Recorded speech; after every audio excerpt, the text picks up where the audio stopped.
toutes et à tous. Alors, on va démarrer effectivement la troisième table ronde qui parle donc du numérique au service du développement des compétences et de l'employabilité. Pour cela, nous avons un certain nombre d'intervenants.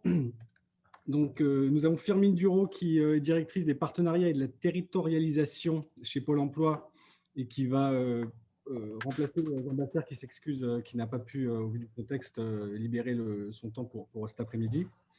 Bénédicte Tilloy, qui est fondatrice d'une agence qui aide les dirigeants, qui s'appelle 10h32, pardon, également cofondatrice de France Apprenante et ex-DRH de la SNCF. Valérie Debord, vice-présidente emploi et formation et également présidente de la majorité régionale de la région Grand Est. Frédéric Bardot, qui est président et fondateur de Simplon, l'école de l'inclusion numérique. Et je serai accompagné par Olivier Faron, donc, qui est l'administrateur général du CNAM, qui a tout à l'heure est intervenu en introduction. Ce que je vous propose pour démarrer, c'est une première question pour Pôle emploi, puisque effectivement, quand on pense à tout ce qui est développement des compétences dans les territoires, on pense à Pôle emploi en tant qu'acteur central, qui a à la fois un rôle national et puis également qui a une empreinte territoriale très, très ancrée. Donc, dans un premier temps, est-ce que vous pourriez nous exposer finalement la façon dont le numérique a été pris par Pôle emploi pour aider à l'employabilité dans les territoires, à la fois dans le cadre de ces agences physiques et puis dans le cadre du développement d'un certain nombre de services numériques? Oui, bonjour. Je ne sais pas si vous me voyez bien. Oui. Super, ok. Bonjour à tout le monde. Je voulais en préambule effectivement excuser donc le directeur général de Pôle emploi, excuser Jean Basser qui n'a pu être présent cet après-midi, puisqu'en fait nous sommes en train, à ce moment il est en audioconférence avec les managers de Pôle emploi pour pouvoir finaliser le maintien de l'ouverture des services de Pôle emploi au public en accueil physique. Sur la question du numérique, le constat que nous avons fait très vite, c'est qu'en fait, l'arrivée du numérique a bouleversé en fait les modes de recrutement et de recherche d'emploi. Dans une des études réalisées par notre service études et statistiques, il a fait que 88% des demandeurs d'emploi utilisent le web dans leur recherche d'emploi et un peu plus de la moitié des employeurs vont faire appel en fait à des outils en ligne pour pouvoir trouver des candidats, que ce soit pour pouvoir diffuser des offres, pour pouvoir mobiliser les réseaux sociaux, pour pouvoir contacter et faire écho sur leur offre d'emploi, et puis aussi pour pouvoir consulter la banque de profils disponible sur pôle emploi.fr. Et un autre chiffre aussi que j'aimerais partager avec vous, c'est un chiffre donné par France Stratégie qui dit qu'Internet a permis de réduire d'environ 25% la durée de la recherche d'emploi. Et au-delà de la recherche d'emploi, 75% des emplois requièrent en fait la maîtrise des compétences numériques de base. Donc, en fait, être exclu du numérique conduit finalement de facto à réduire en fait les chances des demandeurs d'emploi de retrouver un emploi. Un autre constat que nous faisons aussi, c'est que finalement, le numérique peut aussi fragiliser un certain nombre de nos concitoyens. Mais tout simplement, je vais parler des services de Pôle emploi, l'accès aux services de Pôle emploi pour pouvoir s'inscrire à Pôle emploi. L'inscription se fait en ligne, tout simplement déjà, s'actualiser principalement en ligne, même s'il est toujours possible de s'actualiser ou en se rendant dans une agence ou en le faisant par téléphone. Et puis, il y a d'autres services publics qui utilisent le numérique, comme la CAF, par exemple, faire sa demande de prime d'activité se fait en ligne sur caf.fr. Et puis, des actions de la vie quotidienne, ouvrir un compte en banque, suivre la scolarité de ses enfants, par exemple, aujourd'hui nécessite de pouvoir utiliser le numérique. C'est sur cette base-là qu'en fait, à Pôle emploi, on a été particulièrement attentif de se dire, voilà, si nous développons des services numériques, nous devons aussi mieux accompagner les personnes qui seraient en situation de précarité numérique et les accompagner à la fois pour pouvoir utiliser le numérique dans la vie quotidienne et les accompagner également pour pouvoir utiliser le numérique comme dans le cadre du développement de leurs compétences pour pouvoir accéder à l'emploi. C'est pour ça qu'en fait, ce que nous faisons aujourd'hui à Pôle emploi, c'est qu'en fait, nous avons une offre, je dirais à peu près de 3 niveaux. Un tout premier niveau qui consiste finalement à ce que nous appelons un peu la mise à bord, qu'on pourrait appeler la mise à bord numérique. C'est-à-dire qu'en fait, apprendre à utiliser le numérique pour les premiers usages. Savoir utiliser un ordinateur, accéder à Internet, ouvrir ouvrir une adresse, se donner une adresse mail, pouvoir consulter cette adresse mail. Voilà, ce sont des gestes simples. Et pour nous, c'est le tout premier niveau. Et sur ce premier niveau, en fait, aujourd'hui, à Pôle emploi, on s'appuie ou sur des offres d'accompagnement proposées par des partenaires et des prestataires. Et là, je veux tout particulièrement citer tout ce qui peut se faire dans le cadre du monde associatif par des médiateurs numériques, avec pour nous un enjeu qui est effectivement celui de pouvoir accompagner la professionnalisation et l'organisation du réseau des médiateurs numériques. C'est un sujet sur lequel aujourd'hui l'Agence nationale de la cohésion des territoires est en train de travailler et sur lequel effectivement Pôle emploi, nous sommes partants pour pouvoir être partenaires de cette professionnalisation de ces acteurs de la médiation numérique. On va aussi s'appuyer bien sûr sur les dispositifs classiques portés par l'État, portés par dans le cadre du dispositif France Service par l'État et les collectivités territoriales, puisque rappelons-le, l'initiative d'une structure France Service vient d'une collectivité territoriale. Et puis, on va aussi chez nous utiliser, et on l'a fait là depuis en 2018, un peu à titre expérimental, on a recours au chèque haptique pour pouvoir effectivement financer un certain nombre de structures à travers ce pass numérique, pour pouvoir permettre à des demandeurs d'emploi de pouvoir accéder à cet accompagnement par des structures labellisées haptiques. Et cet accompagnement par ces structures labellisées haptiques, sur 2020, on prévoit à peu près de distribuer à des demandeurs d'emploi un peu plus de 55 000 chèques pour 2020-2021, pardon, 55 000 chèques pour un montant à peu près de 660 000 euros. Et puis, bien sûr, au sein des agences Pôle emploi, il y a des ateliers qui sont animés par des conseillers Pôle emploi qui accompagnent les demandeurs d'emploi dans l'utilisation des services numériques de Pôle emploi. Et puis, le deuxième palier pour nous aujourd'hui, le deuxième axe d'intervention, c'est la question de la formation que vous avez beaucoup déjà évoqué cet après-midi, où il s'agit effectivement de pouvoir ou permettre à un demandeur d'emploi d'acquérir ou de solidifier des compétences numériques. En 2019, pour partager quelques éléments de bilan, ce sont environ 22 000 formations numériques qui ont été suivies par des demandeurs d'emploi. Les moyens qui sont mis à disposition dans le cadre du plan d'investissement dans les compétences permettent à Pôle emploi et aux conseils régionaux d'investir et d'innover. Je vais prendre quelques exemples d'actions menées, par exemple, avec Simplon en Guadeloupe pour pouvoir mettre en place une formation de développeurs web et web mobile. Un autre exemple qu'on pourrait citer, c'est ce qu'on a pu faire également avec une autre structure sur de la formation en cofinancement avec un OPCO, une formation dédiée à des femmes à titre expérimental. Et là, effectivement, pour reprendre la question du développement de compétences dans les territoires, l'enjeu est non seulement de pouvoir mettre à disposition cette offre de formation, mais de la mettre à disposition en proximité des personnes, là où elles sont. Et là, d'où l'intérêt de pouvoir effectivement avoir des organismes de formation qui ont cette mobilité qui permet de pouvoir se rapprocher des lieux où résident les personnes. Ou un deuxième axe que nous développons depuis 2020, c'est le développement des formations à distance. Formation à distance pour pouvoir permettre à des demandeurs d'emploi de pouvoir accéder à la formation quand bien même ils n'habiteraient pas dans une grande ville ou une conurbation urbaine. Et puis, l'autre axe, effectivement, sur lequel Pôle emploi intervient, je ne reviens pas au-delà de ce qu'on a pu dire cet après-midi, mais dire aussi, au-delà c'est comment nous accompagnons aussi des personnes dans le cadre des transitions professionnelles, on les accompagne vers ces autres métiers, comment on leur permet de découvrir ces métiers du numérique, de pouvoir effectivement les découvrir soit à travers des immersions professionnelles, soit leur permettre effectivement de pouvoir les découvrir. Alors, de plus en plus, aujourd'hui, un certain nombre de branches professionnelles et puis d'acteurs, d'entreprises ont développé des exercices en réalité virtuelle qui permettent aussi de pouvoir aller au plus près des personnes et de leur permettre de pouvoir développer leur connaissance de ces métiers. Je voudrais insister sur un point en conclusion de tout cela. On a effectivement très souvent évoqué la question de l'accompagnement par des personnes. C'est extrêmement important. On a évoqué également la question de l'équipement du territoire, de la couverture Internet. Ce qui nous paraît aussi important, c'est qu'en fait, on puisse développer des lieux où les personnes puissent se rendre lorsqu'elles n'ont pas la possibilité d'avoir une bonne connexion Internet chez elles, lorsqu'elles n'ont pas la possibilité d'avoir du matériel Internet chez elles.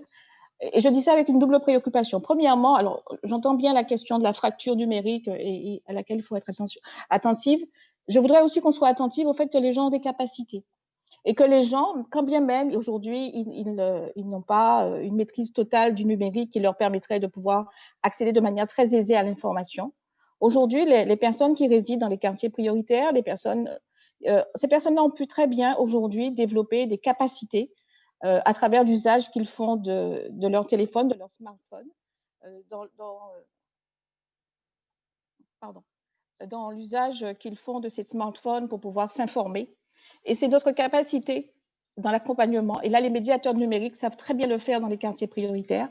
C'est notre capacité à pouvoir utiliser ces aptitudes déjà acquises comme levier pour pouvoir leur permettre de se former. Avec un point d'attention, et c'est pour ça que je parlais tout à l'heure de comment on leur permet d'avoir ces lieux. Je crois que les tiers-lieux sont vraiment des espaces à développer pour pouvoir faciliter la mise en réseau. Tout à l'heure, il y a une des intervenantes qui rappelait l'importance dans la recherche d'emploi, d'avoir un réseau, permettre à ces personnes qui vivent en quartier prioritaire, qui vivent dans territoires ruraux, d'avoir ces espaces.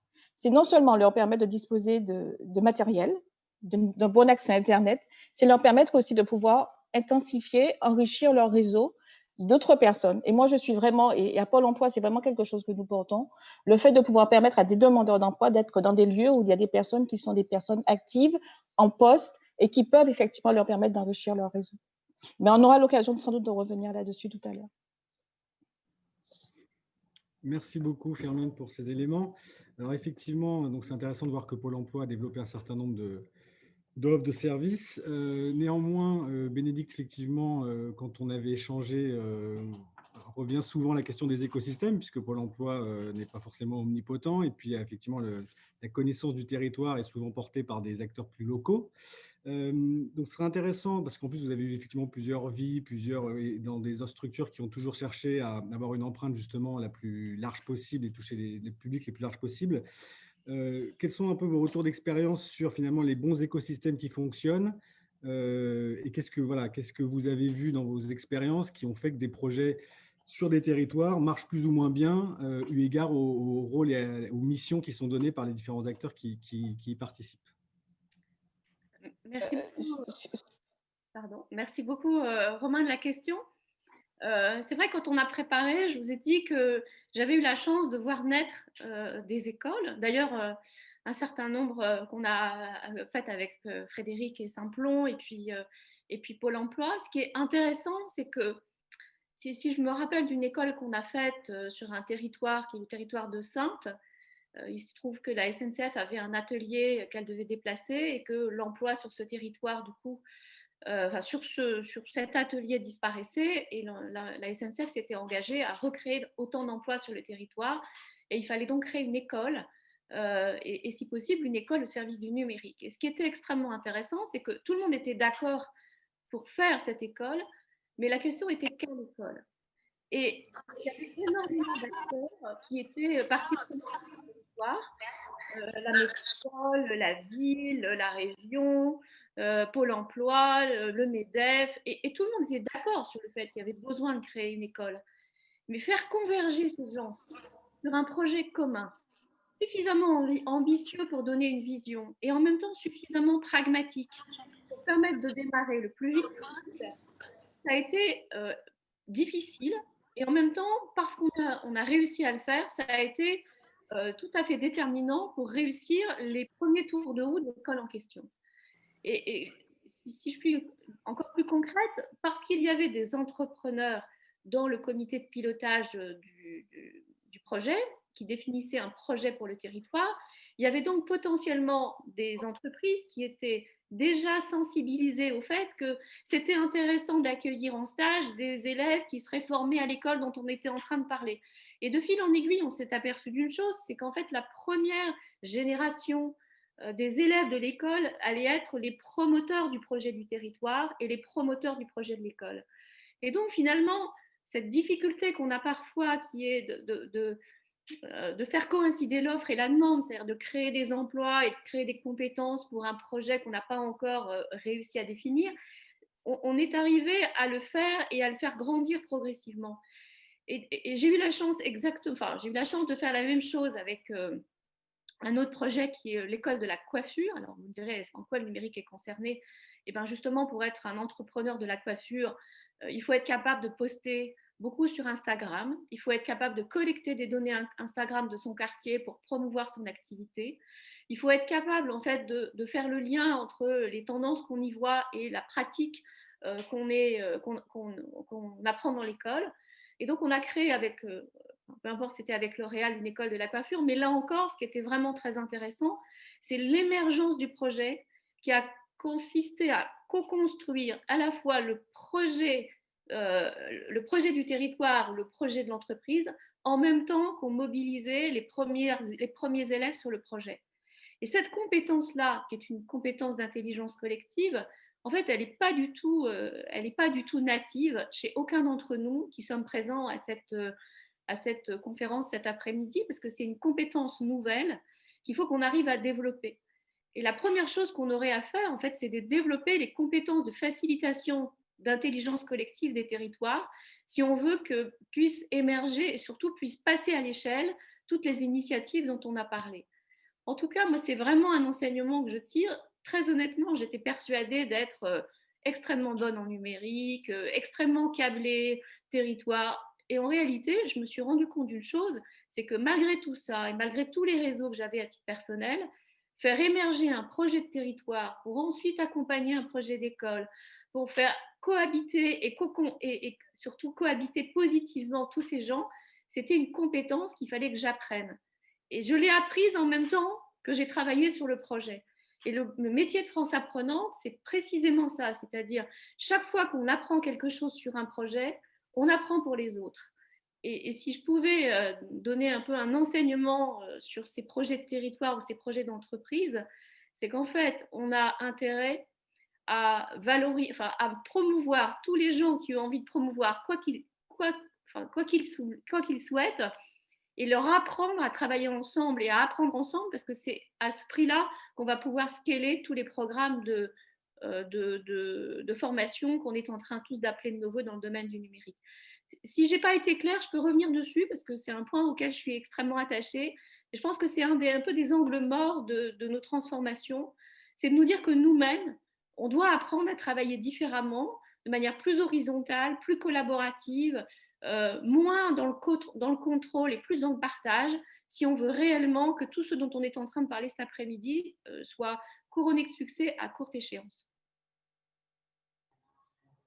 Merci Bénédicte. Alors, on va espérer que des partenariats et des relations se nouent aujourd'hui. Déjà, ce sera une première victoire. Donc, on reviendra effectivement sur ces éléments. Valérie, pour revenir sur un élément dont on avait parlé aussi, puisque donc, on a parlé des écosystèmes, donc il y a effectivement les acteurs publics qui ont un rôle très important, les acteurs privés. Donc vous travaillez effectivement pour la région Grand Est et vous avez réussi à développer un certain nombre d'initiatives pour finalement former et garder les personnes sur le territoire, en développant, et c'était finalement une perche lancée par Thierry tout à l'heure sur les microstructures, de manière à ce que sur voilà, on arrive à donner aux gens les moyens d'accéder à un certain nombre de services numériques, même s'ils ne sont pas forcément dotés des moyens là où ils sont. Est-ce que vous pouvez justement expliciter un petit peu ces initiatives et montrer si vous avez également un retour d'expérience sur finalement ce que ça apporte en termes de maintien dans les territoires, de création de compétences et d'emplois dans les territoires, et puis de maintien aussi des populations dans les territoires qui sont fragilisés? Bonjour à toutes et à tous. Peut-être déjà une première chose en résonance à ce qui a été indiqué par Pôle d'emploi sur les tiers-lieux, parce que ça fait écho en fait à un appel à manifestation d'intérêt que nous avons lancé. Vous savez que le territoire de la région Grand Est est extrêmement grand, hein, donc avec une densité démographique très inégale en fonction des territoires. Donc, on a lancé un appel à manifestation d'intérêt pour créer des tiers-lieux.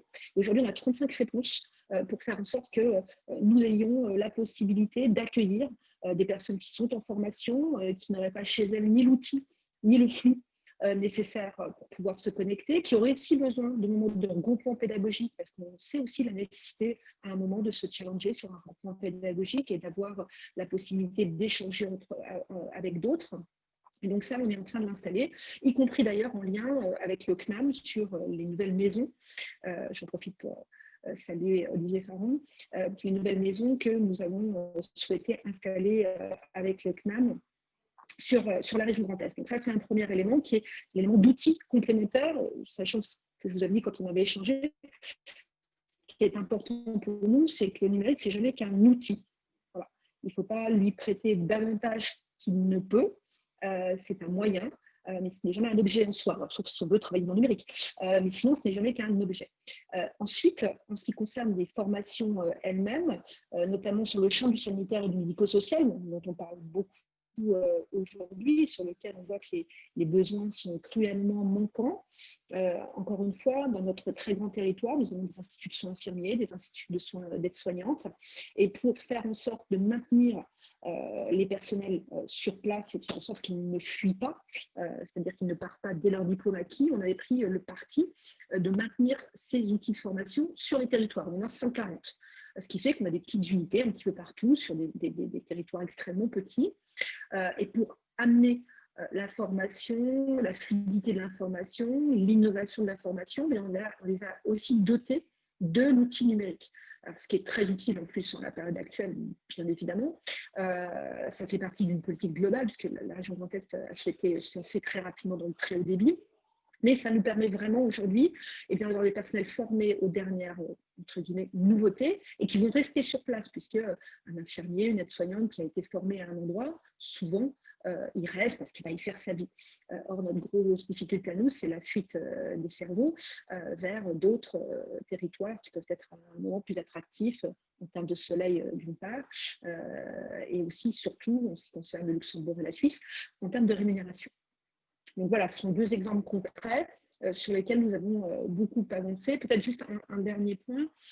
On a aussi pas mal travaillé sur un MOOC. Alors, c'est plus trop d'actualité parce que c'était avec Tourisme Academy sur toute la partie touriste, hôtellerie, restauration. Mais vous savez, ces expériences qu'on fait d'ailleurs beaucoup avec Pôle emploi de reskilling qui nous permettent sur des MOOC extrêmement courts de reformer des personnes. Bien, ça nous a permis à distance de former 250 personnes en lien directement avec une chaîne hôtelière bien connue et donc d'avoir à la fois la période de sélection, de sourcing avec Pôle emploi, la période de formation, tout ça à distance sur du public qui évidemment avait les ressources personnelles pour pouvoir faire cela, avec des résultats d'employabilité évidemment avant la crise qui étaient extrêmement efficients. Alors, merci Valérie. Et j'enchaîne. Je ne dis pas tout ce qu'on fait avec Simplon parce que ça va être dit après. Donc voilà. Très bien. Cette transition facile et toute trouvée pour Frédéric. Donc Frédéric, effectivement, donc Simplon est reconnu de longue date comme un acteur central sur ces problématiques.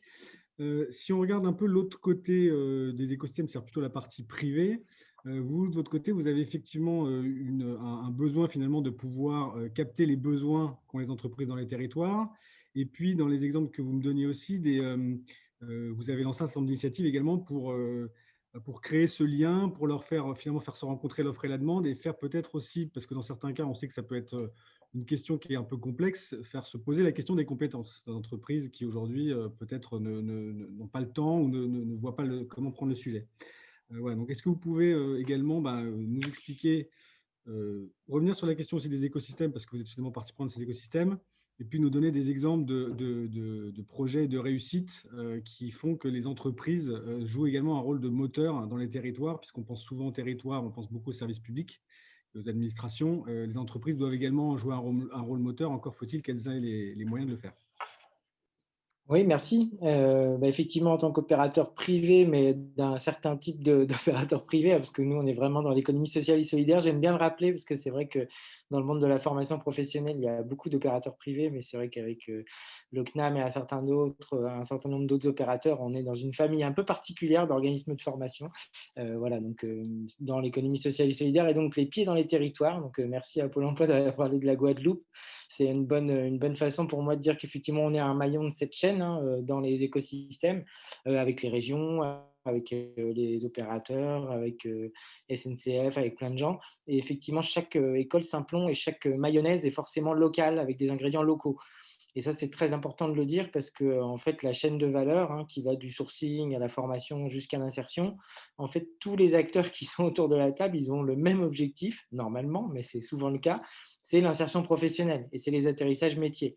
Donc, Pôle emploi, ils sont là pour que, pour que les gens sortent de leur base de données, se forment et trouvent des emplois. Les régions aussi, tous les partenaires sont là pour créer des emplois.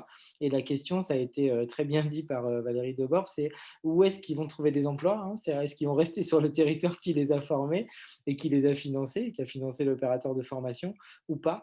Donc, toute cette mayonnaise locale, en fait, elle a pour but d'avoir un saint graal qui est l'insertion professionnelle et un saint graal de deuxième niveau qui est est-ce que le job permet de relocaliser des emplois là où on en manque et là où sont les publics qui sont souvent assez peu mobiles.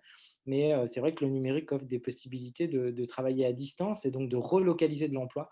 Nous, on travaille beaucoup à ce genre de choses en travaillant sur, par exemple, avec le monde des entreprises d'insertion, les entreprises adaptées, de créer à la fois l'offre et la demande au même endroit et de se dire on va former des gens qui vont travailler dans des structures locales. Et si les structures locales n'existent pas, pourquoi pas créer des structures locales qui se mettront en situation d'embaucher les gens qu'on a formés et pourquoi pas de les maintenir sur le territoire, quoi.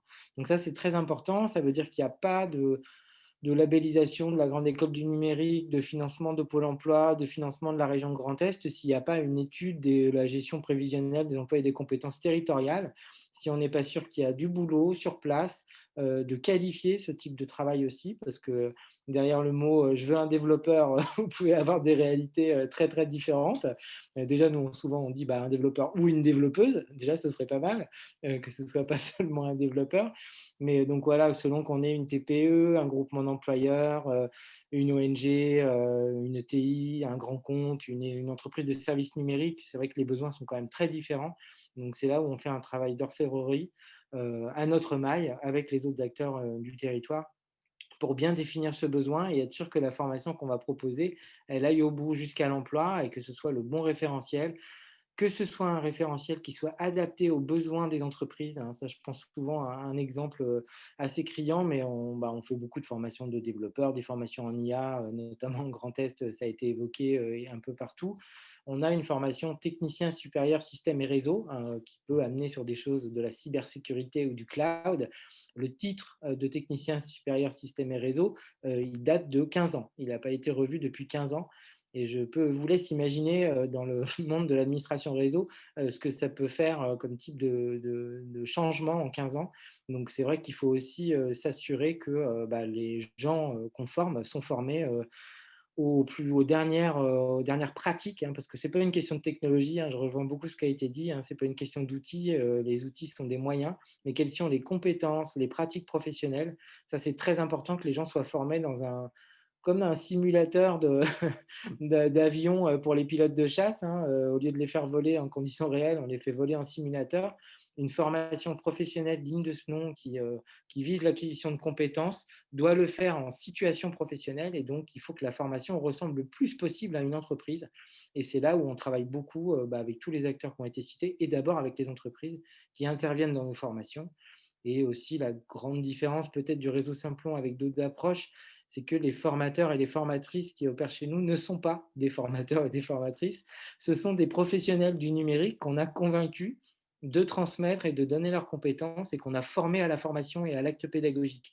Ça, c'est très important parce qu'on peut être un très très bon formateur, mais avoir perdu peut-être le lien avec le business, avec la vraie vie, ce qui n'est pas le cas de tous les formateurs, c'est pas ce que je veux dire, mais ça peut être une dérive possible.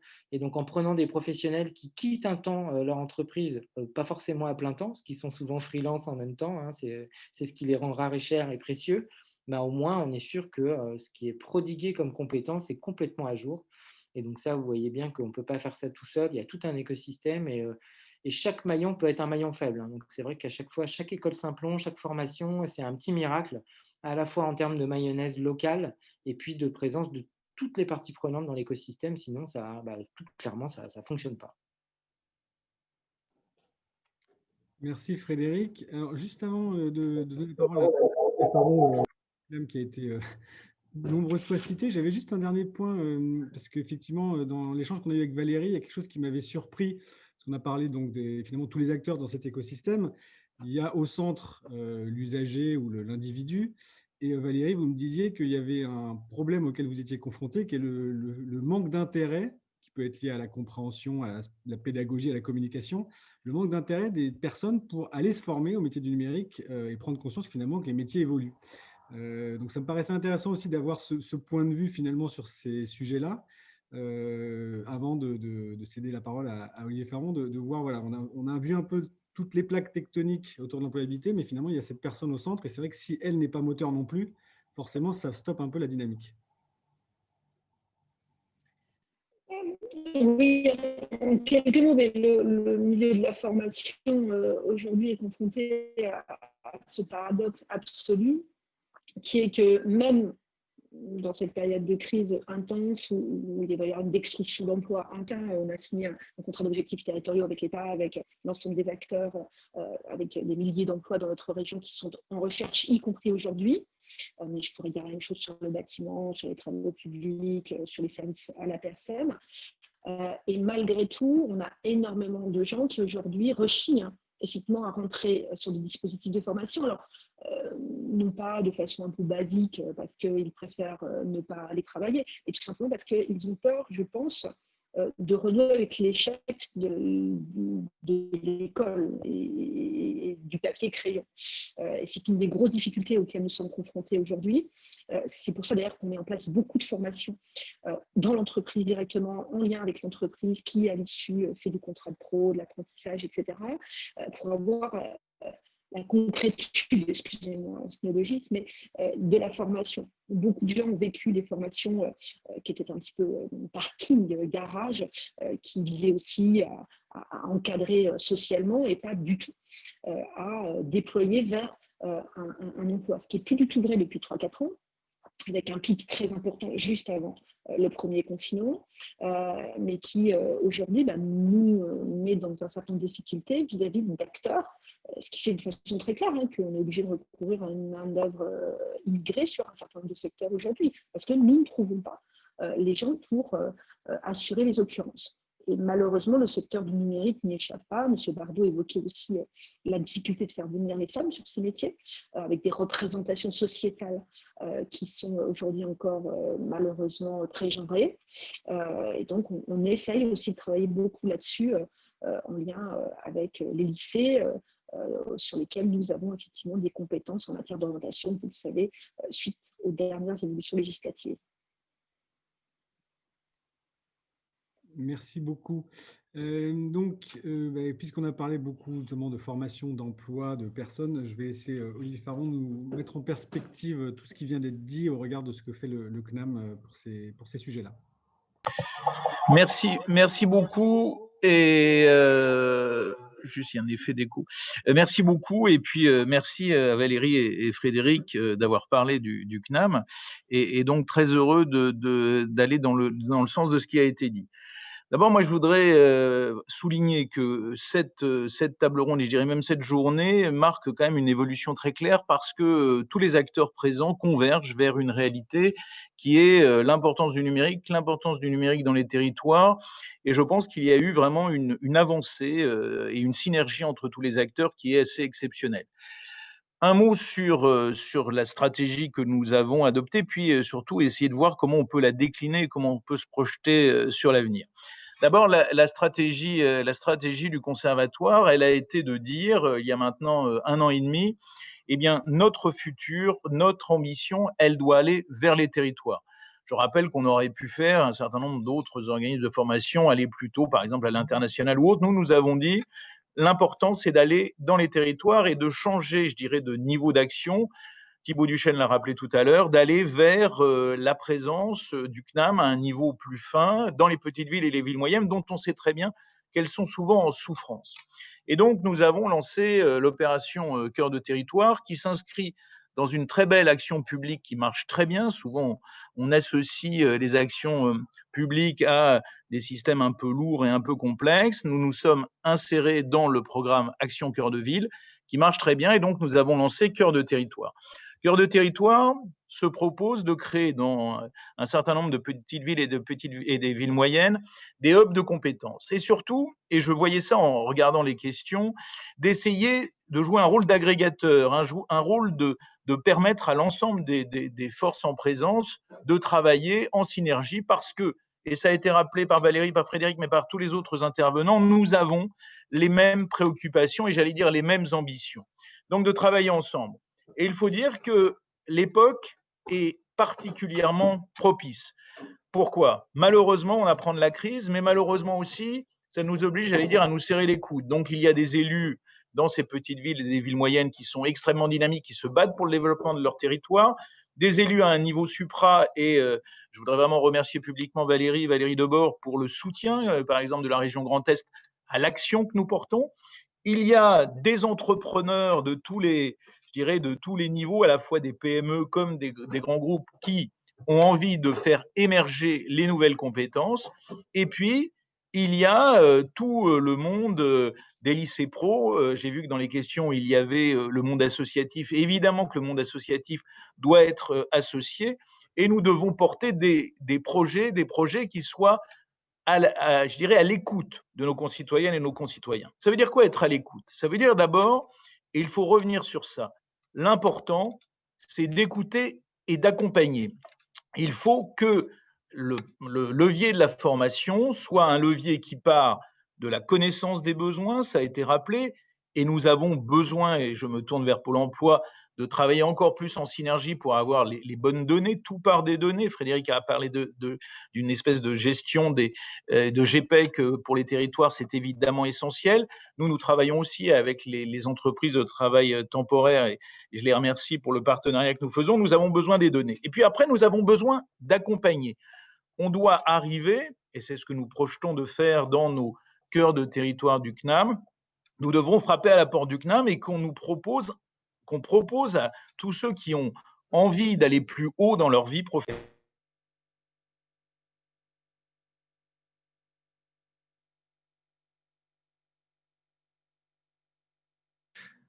Vous avez coupé votre micro, il a été désactivé.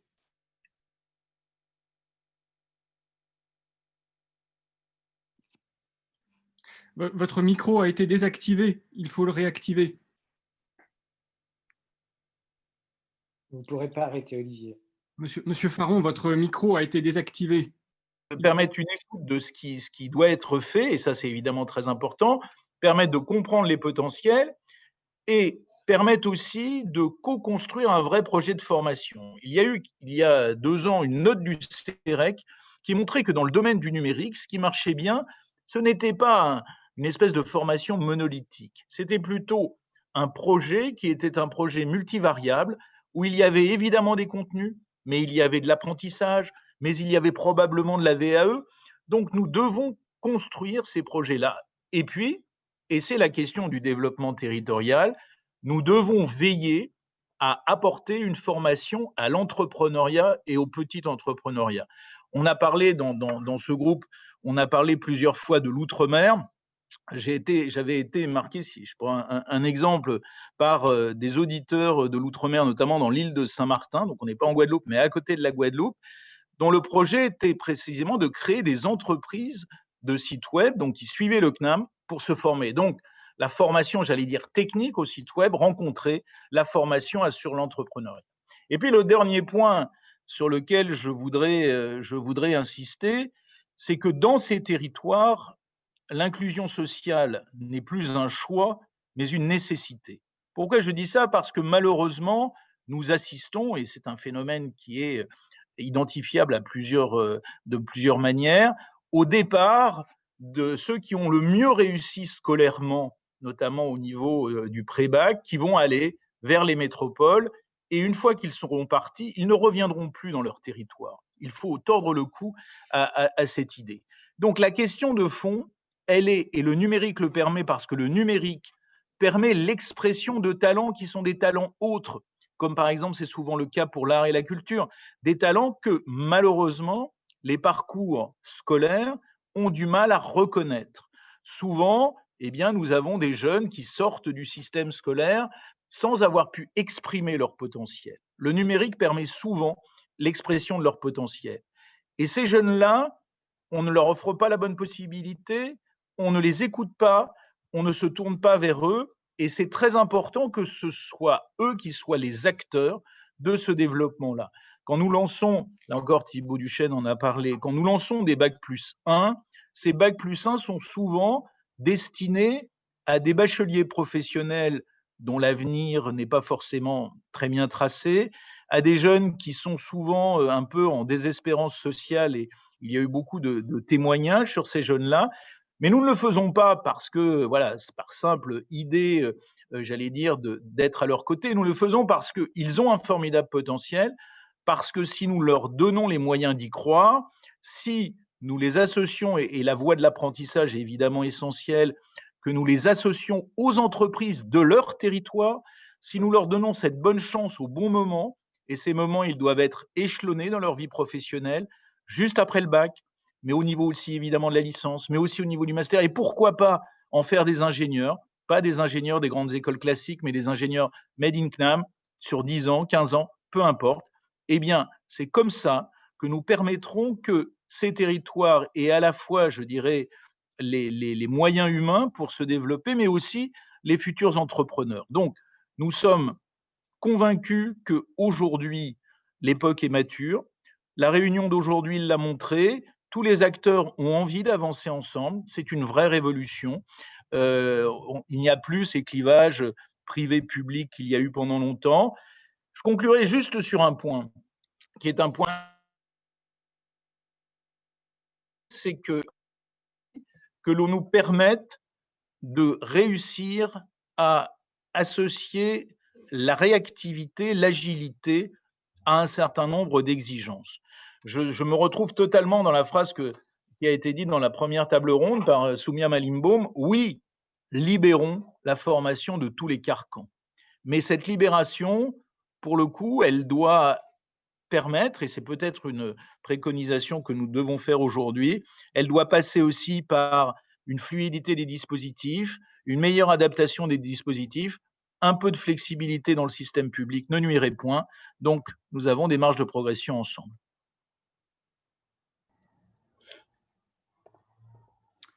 Merci beaucoup, Olivier. Alors, dans les questions, il y a des populations effectivement sur lesquelles les questions se portent de manière un peu plus ciblée. Les jeunes. Et puis, en revenant aussi sur ce qui avait été dit dans les tables rondes précédentes, on parlait beaucoup de l'entrepreneuriat comme étant une compétence qui permet aux gens de se développer sur leur territoire. Donc, c'est une question un peu collégiale, donc je vous laisse débloquer, rebloquer vos micros.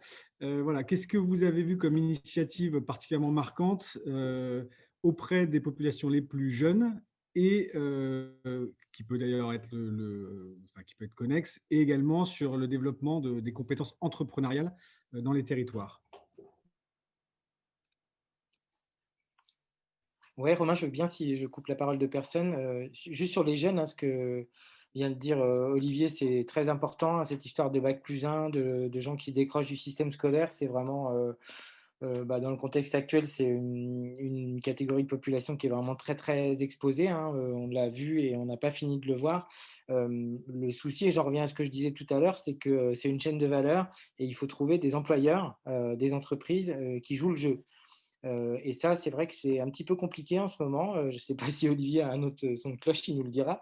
Mais c'est vrai que des entreprises qui sont prêtes à donner leur chance en apprentissage à des jeunes qui sortent du système scolaire sans beaucoup de qualifications, elles ne se bousculent pas au portillon.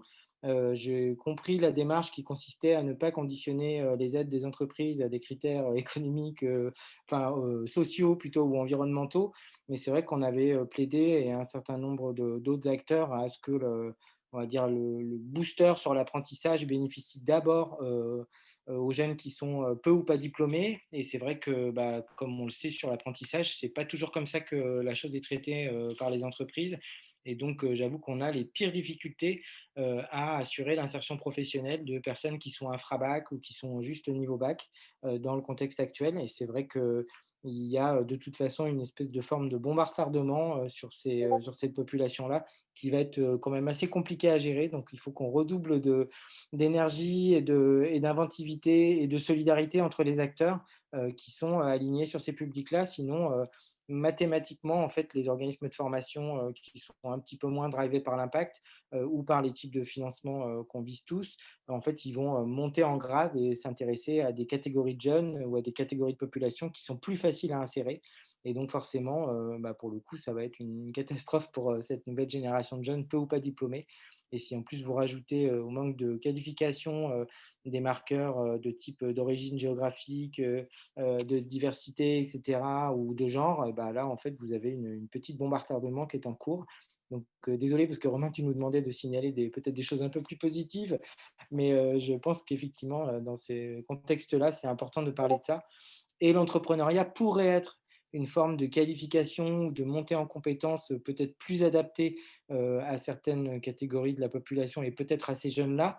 Mais c'est vrai que l'auto-entrepreneuriat ou ce type d'entrepreneuriat-là, en fait, il y a déjà énormément de problématiques de couverture sociale, professionnelle, de sécurité, de filets sociaux qui sont attachés à ces régimes-là, qu'on n'a pas du tout envie de jouer avec une certaine forme d'ubérisation, on va dire, de ces populations-là. Et après, l'entrepreneuriat qui n'est pas du micro-entrepreneuriat ou de l'auto-entrepreneuriat, on sait que c'est un chemin qui est assez compliqué aussi, qui a énormément de déchets et que ce n'est pas forcément les entreprises du numérique qui créent le plus d'emplois et encore moins les startups. Donc voilà, je voulais juste partager ça un petit peu aussi, peut-être pour faire rebondir mes collègues conférenciers et panélistes. Peut-être un mot, parce que j'ai parlé longuement, mais juste un mot sur ça.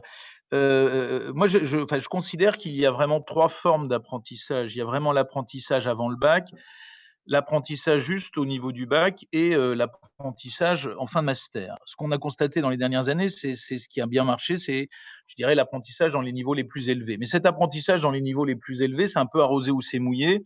C'est de la pré-embauche pour les groupes qui préfèrent prendre ça et prendre un master d'une grande école. J'ai dirigé une grande école, donc je peux en parler, un master d'une grande école pour le pré-embaucher. L'enjeu se joue vraiment au niveau du bac, et j'allais dire presque du -3 + 1, et il est essentiel. Ce qu'on peut constater, c'est que, évidemment, les boîtes ne se bousculent pas au portillon sur ça. Mais les messages rassurants, les messages qu'on peut avoir, et on le voit bien dans le bac+1, ce sont des entreprises qui ont un besoin de sortie, bac+1, bac+2, et le numérique le montre bien que c'est quand même des sujets importants, et qui font le pari sur des jeunes, qui font le pari inversé par rapport à ce que vient de dire Frédéric, au sens de, pas inversé, on partage les mêmes idées, mais inversé sur le fait, nous parions sur des jeunes qui ont un gros potentiel et qui n'ont pas pu l'exprimer. Et ça, je pense qu'il y a une vraie piste sur ça. Puis après, quand je parlais de fluidifier, de flexibiliser et de nous permettre de travailler avec agilité, j'ai essayé longtemps de plaider en vain, mais un plan d'investissement en compétences qui s'arrête au bac, honnêtement, ce n'est pas le bon message. Il y a un moment, il va falloir qu'on partage cette idée que tout se joue entre le -3 et le +3, et que ce qui est très important, c'est de construire des parcours pour des filières et d'agir dans ce sens-là. Et évidemment, l'apprentissage, surtout que l'apprentissage est beaucoup plus facile à mettre en place, sera très important. Et donc, il faut qu'on converge vers cette idée-là.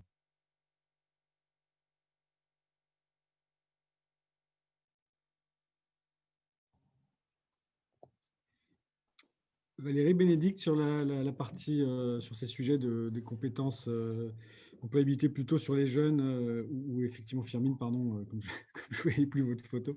Est-ce que vous avez des éléments à partager également? Moi, je peux peut-être intervenir sur le sujet de l'entrepreneuriat.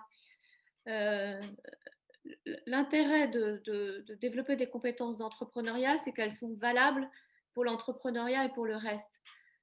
puisqu'en fait, ça consiste à beaucoup, évidemment, il y a de la technique, mais il y a aussi beaucoup de développement, enfin, d'esprit, de mental d'entrepreneur et de techniques qui consistent en fait à trouver le plus petit projet sur lequel on va pouvoir démarrer pour ensuite progresser et faire grandir son entreprise progressivement. Et ça, cette compétence-là, elle vaut pour tous les types de projets qu'on va être amené à conduire dans une vie professionnelle.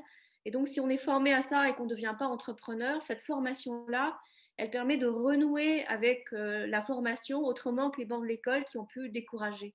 C'est un esprit d'équipe qu'on apprend quand on apprend l'entrepreneuriat. Généralement, on ne le fait pas tout seul, mais on le fait à plusieurs. Et ça redonne de l'énergie et de l'enthousiasme à des gens qui peuvent en avoir perdu. Donc, ça vaut le coup quand on a des jeunes dont il faut remobiliser l'envie parce qu'ils ont des compétences cachées, de les encourager sur les questions d'entrepreneuriat, même si ce n'est pas pour qu'ils deviennent tous auto-entrepreneurs. On sait qu'il y a beaucoup entre guillemets, de déchets, mais il y a au moins une capitalisation potentielle par la suite des compétences acquises dans ces formations.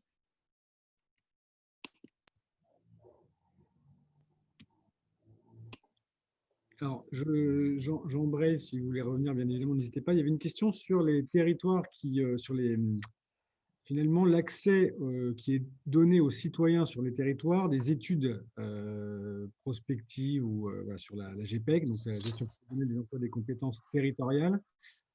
Aujourd'hui, les territoires qui ont mené ces études, de quelle manière elles font lien aussi avec, finalement, on revient aussi à la pédagogie, à la communication vis-à-vis des citoyens. Comment ces éléments sont finalement, c'est une question qui était sur le fil, comment ces éléments sont restitués aux citoyens de manière à ce qu'ils puissent s'en emparer et prendre conscience justement de ce qui existe, ce qui est possible ou pas sur le territoire où ils se trouvent.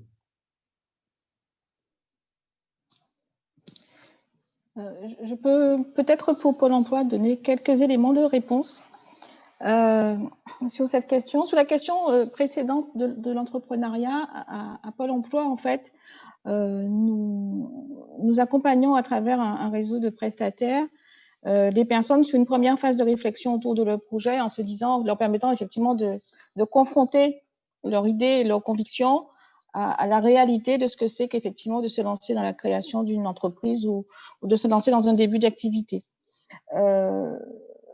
Au-delà de ces exemples-là, on a, cette prestation, c'est un tout premier pas. Et on encourage vraiment les personnes à se faire accompagner par des structures professionnelles de l'accompagnement à la création d'entreprises, qui sont des structures soutenues aujourd'hui soutenues par les conseils régionaux et qui offrent effectivement cette offre-là sur les territoires. Je pense également c'est un exemple qu'on peut citer qui est l'action menée par exemple par les associations telles que les Déterminés, qui est une association qui intervient principalement au bénéfice des résidents en quartier prioritaire pour leur permettre effectivement de travailler sur ce projet, travailler à la fois le projet lui-même, travailler également aussi le projet au regard de leur personnalité, de leurs attentes et de ce que offre la réalité du marché du travail et des opportunités par rapport à ce projet-là. C'est une chose. Sur la manière d'informer sur ce que nous tirons comme enseignement des études menées sur les opportunités d'emploi au travers des dynamiques de GPEC sur les territoires, je pense qu'il y a des choses très simples qui se font déjà, où je prendrai quelques exemples, qui est simplement, par exemple, permettre à des jeunes ou des moins jeunes, je pense qu'il faut parler de ces deux populations, à des jeunes ou des moins jeunes de pouvoir découvrir effectivement les opportunités d'emploi et les compétences recherchées sur leur territoire. Et toutes les opérations de découverte des métiers qui peuvent se faire avec des entreprises qui sont très fortement aujourd'hui portées par les conseils régionaux, que nous mettons en œuvre au sein de Pôle emploi à travers des opérations qui ont lieu chaque semaine dans les agences pour pouvoir permettre à des demandeurs d'emploi ou simplement des personnes qui sont sur le territoire de pouvoir rencontrer des entreprises, savoir quels sont les métiers qui sont recherchés, c'est effectivement un élément important. Je pense qu'un deuxième élément auquel il faut qu'on soit aussi attentif, c'est la question de la gestion du parcours de développement de compétences. Nous avons des publics qui, effectivement, ont un niveau de qualification, comme qu'on vient d'évoquer, Bac+1, etc., Bac+1, qui auront besoin d'acquérir un premier palier de développement de leurs compétences et qui ensuite, pour des raisons personnelles, auront besoin de travailler. Et là, la question de la formation, à la fois dans le cadre d'un parcours au sein d'un organisme de formation, pouvoir ensuite travailler et continuer éventuellement à se former en entreprise à travers un contrat en alternance, ce sont de l'ingénierie de parcours que nous devons de plus en plus apprendre à faire pour pouvoir tenir compte de la réalité des personnes. Certaines personnes ne peuvent pas s'engager dans 3-4 ans de parcours d'études. Et c'est aussi tout ça qu'on peut mettre à disposition, leur montrer comment cette évolution progressive est possible à travers un certain nombre d'outils que peuvent aujourd'hui activer les interlocuteurs, bien sûr, du service public de l'emploi, mais également les DRH et les responsables RH des entreprises.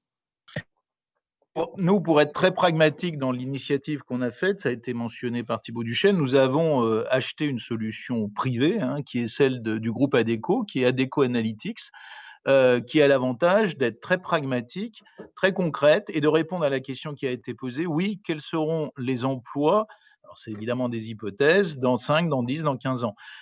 C'est d'autant plus important pour nous, que c'est ce que je soulignais en parlant de la donnée, c'est que c'est très important que désormais les organismes de formation écoutent plus la demande qu'ils ne l'ont faite, qu'ils l'ont fait jusqu'à présent, puisque souvent, en général, les organismes de formation disaient « mon offre est la bonne puisque c'est mon offre ». Donc, nous, c'était très important, et donc d'avoir évidemment le bon cadrage par des personnes dont c'est le travail d'analyser cette situation-là me semble très important. Et je voudrais insister sur ce point, c'est que il y a à la fois la nécessité, les données, c'est majeur dans la politique qu'on peut conduire, et puis il y a aussi la nécessité qu'il y ait une redistribution sur le terrain des rôles. Parce que c'est clair que, je reprends l'exemple des entreprises de travail temporaire, travailler pour nous avec ces entreprises-là, c'est éviter aussi que chacun ne réinvente la roue et que chacun se mette à former, ce qui n'est pas d'abord la mission de tout le monde. Donc, c'est dans cet équilibre-là qu'on arrive à avancer dans de bonnes conditions.